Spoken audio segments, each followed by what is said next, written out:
కాస్త చెప్తారా? రేడియేషన్ రోజు రోజుకి ఇంక్రీజ్ అవుతూ ఉంది.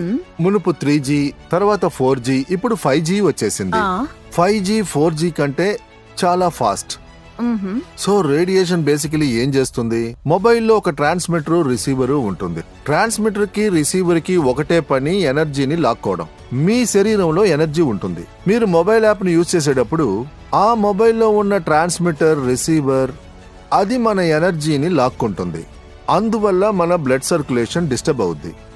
ఇందులో ముఖ్యమైన విషయం, శరీరంలో ఆక్సిజన్ తగ్గితే ఆక్సిజన్ డిస్టర్బ్ అవుద్ది. అప్పుడు బ్లడ్ సెల్స్ వీక్ అవడం ప్రారంభిస్తుంది. సో మ్యాగ్నెటిక్ ఎటువంటి ప్రోడక్ట్ అంటే, మా మ్యాగ్నెటిక్ ప్రోడక్ట్ మీ బ్లడ్ సెల్స్ ని డిస్టర్బ్ చేయదు, రిథమ్ లో ఒకేలాగా ఉంచుతుంది. ఒక రకంగా రేడియేషన్ నుంచి దూరం చేస్తుంది. మీ మొబైల్లో లేక వేరే ఏదైనా రేడియేషన్ మిమ్మల్ని ఎఫెక్ట్ చేస్తే అది మీ బ్లడ్ సెల్స్ ని ఫ్లక్చువేట్ చేసి రిథమ్ ని బ్రేక్ చేస్తుంది. కానీ మ్యాగ్నెట్ రిథమ్ ఫ్లక్చువేషన్ ని బ్రేక్